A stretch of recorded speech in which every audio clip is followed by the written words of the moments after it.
This episode of It's the End of the World as We Know It and I Feel Fine was made possible by contributions from slaves like you. Thank you very much.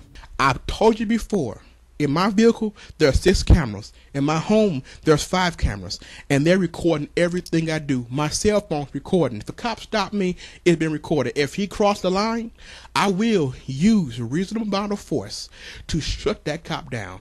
If he threatened to kill me and murder me, I will use deadly force. It's the end of the world as we know it, and I feel fine. Good morning, slaves, and welcome to another edition of It's the End of the World as We Know It and I Feel Fine, where nothing, and I mean nothing, will get in the way of a good fucking party.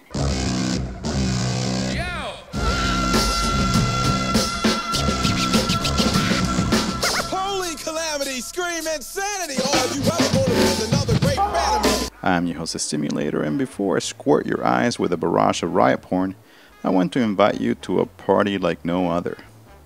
You see, there's a bunch of batshit crazies out there who think the world is gonna kick the bucket on December 24th. Hope you're not buying into this bonsai bullshit. They think this because the Mayan calendar ends presumably on that fucking day this year. That's kind of a legend. No, it's real. It's absolutely real.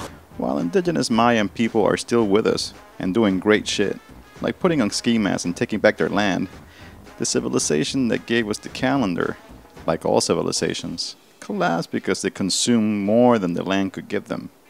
And wait a fucking minute. Isn't that exactly what our industrial civilization is doing? Anyway, there's also evidence of peasant revolts because the workers were pissed off because they were doing all the grunt work while the chiefs were rocking it like Obama on top of the pyramid. So maybe the Mayan brainiacs were onto something. But I think that what they meant was that it's going to be the end of their world. Bye, bye, bye, bye, bye, bye. So on December 20th at 11:59 p.m., why don't you join me and party like it's 1999 at This is Stevie Leaders. It's the end of their world.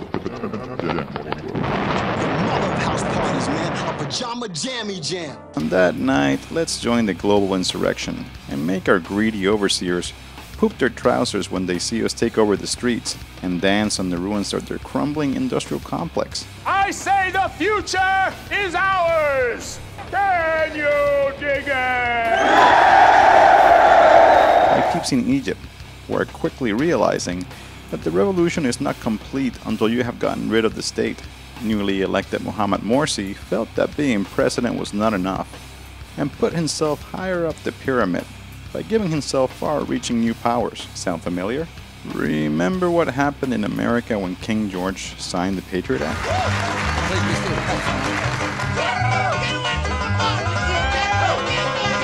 America is united, we are strong. After 40 fucking years of an authoritarian dictatorship, the Egyptians are not just gonna sit back and let another douchebag rule them like a bunch of fucking slaves. Tell the people that are right! Tell the people that are right! Egyptians fight like fearsome combatants because it's power grabs like these that give the autocrats the authority to make terrorists out of all of us. This is the case of the NATO 5 in Chicago, who have been accused of a terror plot, and in Cleveland, where 3 out of the 5 accused to blow up a bridge recently pled guilty and will face many years in prison for something they didn't fucking do. To support these political prisoners and many other caged anarchists, visit denverabc.wordpress.com. Remembering fallen comrades is an important part of the work of the motherfucking resistance, such as the case in Chile, where anarchist street fighters joined Mapuche warriors to commemorate the police murder of Alex Lemun, a 17-year-old Mapuche who died valiantly while defending a land occupation 10 years ago. Check this shit out.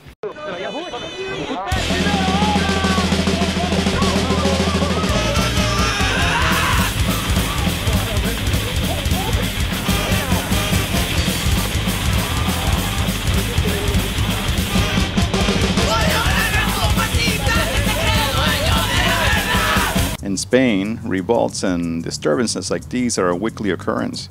And where there's riot, well, there's motherfucking video ninjas. The Spanish pigs are not too happy about how they appear when they are beating young and old people on the streets.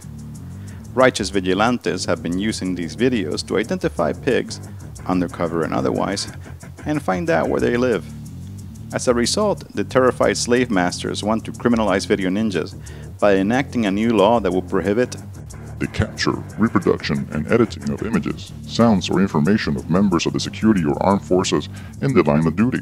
I think the Spaniard constabularies are just afraid of being embarrassed like the Popo in Brussels, who got doused with a deluge of 15,000 gallons of milk by angry dairy farmers, which caused some wordsmiths to update a famous saying to miserable like pigs in milk. Yeah, I know. That totally fucking sucked.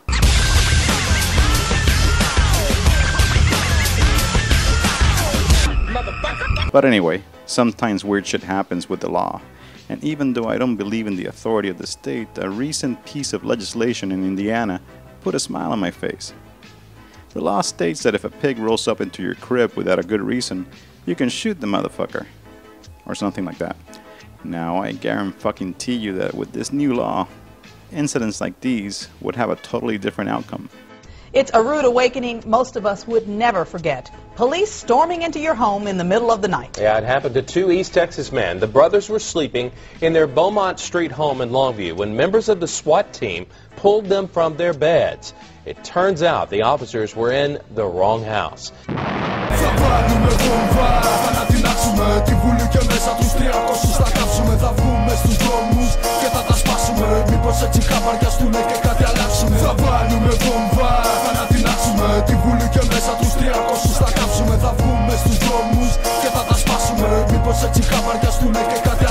Θα βγούμε στους δρόμους, θα δείτε διαβόλους. Θα μάθετε πως δεν καμπαριάζουμε από νόμους. Όλοι με Molotovs στα χέρια ή με μαθαιριά. Θα βγουνε όλα τα ελάνια από τα άλλη μεριά. Θα βγει όλη η λέρα και οι μπάτσοι θα κάνουν πέρα. Το νου σας δρέγκο προσκύλα, μην γίνει νύχτα μέρα. Θα κάνουμε αντλασία και θα σκάσει αλήθεια. Και η Ελλάς θα γίνει Γαλλία με το Σιβία.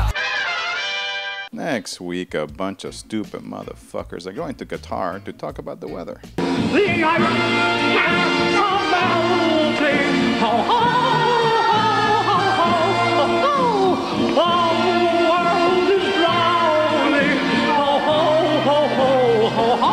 These wannabe overlords will be jerking each other off in the COP18 climate clusterfuck, where like every fucking year prior, not a single uncle-sucking deal on greenhouse gas emissions will be reached. These days it's as clear as crystal meth that the only way we're gonna stop carbon from entering to the atmosphere is by stopping it ourselves. This can be done by finding the choke points of oil and gas and applying pressure. Examples of this abound. The motherfucking resistance in Texas stopping the Keystone XL tar sands wiener, UK troublemakers occupying a coal-farting power plant, and French comrades who have occupied 4,000 fucking acres of land to stop a motherfucking airport. For the past couple of years, I've been going to the center of what some people call British Columbia to lend a hand to members of the unis'tot'en nation. These folks are opposing 7 fucking oil and gas pipelines from crossing into their land. These man-made cockhoses would bring oil from the motherfucking tar sands and gas obtained through the process of fracking to the Pacific Ocean to feed industrial civilizations in the East. In anticipation of this expansion, the unis'tot'en have been building a protection camp for the past couple of years. Well, a few days ago, a few hosers from the crap pipe company tried to come through, but they were met on the boundary by a crew of unis'tot'en. You see, the unis'tot'en practice something called free, prior, and informed consent protocol, which means that before you roll up into their land, you have to be straight up and say what kind of shit you're up to. Depending on your answer, you're either welcome with open arms, or you're given the fucking boot. Guess which one the pipe frackers got? To find out more about this camp, I spoke with Mel Basil of the Gitxsan and unis'tot'en nations. Hey Mel, how the fuck are you? I'm fucking awesome. How the fuck are you? Me? Well, I feel like a chicken who just slid down a Crisco rink wearing nothing but a beak helmet. You know, surviving. Just doing my best here, Mel. You know? You know what I'm saying? Anyway, why do you all rock out the free, prior, and informed consent protocol? This process is important for us, especially since settler society has brought along with them industrial activity, civilized expansion, oil and gas expansions, mining expansion, and road expansions. And rather than being erased as a people based on these racist ideologies and genocidal consensus in our homelands. I'm quoting Immortal Technique. Thank you, Immortal Technique. We have to rebirth these ancient protocols to also speak with industry, and this is our opportunity to tell them from the idea stage, you speak with us.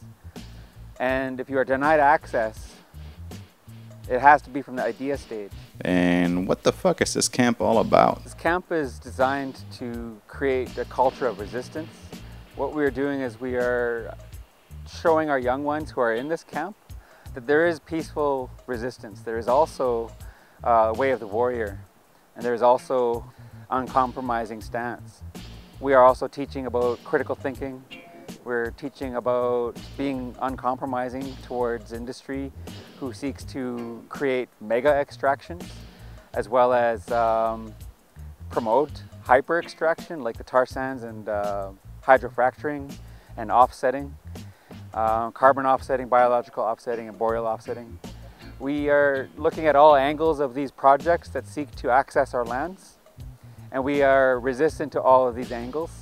We're also seeking to create allies, particularly with other uncompromising and solid stances, different movements from different areas who are also in solidarity with us, who want to learn about these ways that can truly stop the pipelines, not just hope through activism, not just stand there and speak out about pipelines. We're not in opposition, merely in opposition. We oppose these pipelines, but we will stop them.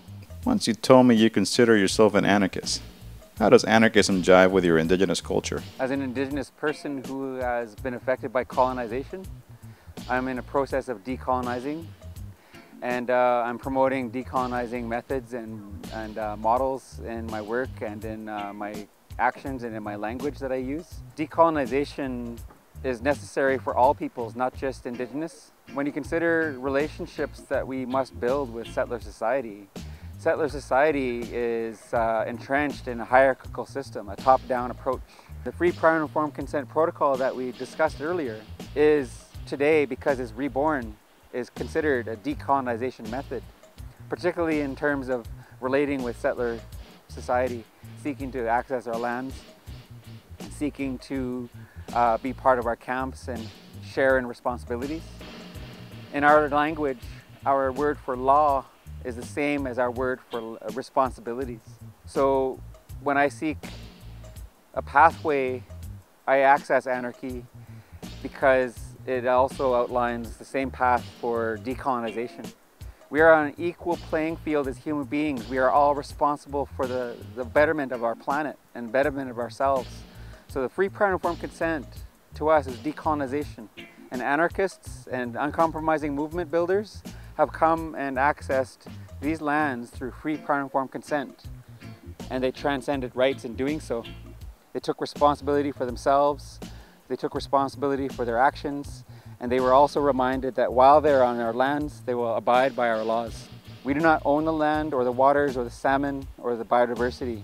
We have a relationship with them. And our decolonization of our minds and spirits will bring us closer to them. I'm still on that path myself, and anarchy has taught me a lot of things, as well as decolonization methods. Thanks, Mel. And that about does it for this edition of It's the End of the World as We Know It and I Feel Fine. As always, muchas gracias to the slaves who skipped the Black Friday orgy of consumerism to help with the Submedia Fall fundraiser. Julia, George, Richard, Amber, Rachel, Jim, Andreas, Matthew, 13 Moons, Bruce, Dave, Green Oz, Staying True, Christina, Pedro, Steven, and Carl. Recognición. We're about halfway reaching our begathon goal, so if you haven't spent all your money on tacos and butt plugs, you can drop me a few coins on my fucking website, stimulator.tv. And finally, don't forget the end of the fucking world party on December 20th at 11:59 p.m. See you on the other side, suckers. Τύμπανα πολέμου σαν Ζουλού. Μάχημα και λούδι πόλεμος από παντού. Θα σκάσουνε τσακάλια από πέρις και από μπάρκα. Και εσύ πρωθυπουργέ θα κοιτάς σαν το μαλάκα. Κάποιοι θα σκάσουνε με κουμπούρια. Άλλοι με καλάθνικοφ με ούζι τσεκούρια. Κάποιοι με γκάνια μαστούρια. Θα μπουν με φούρια χαμούρια. Θα γίνουν γιούρια. Θα επικρατήσει χάος τρες αμπούρια. Ποιο κράτος, ποια αξία, ποιοι μπάση και ποια ουσία.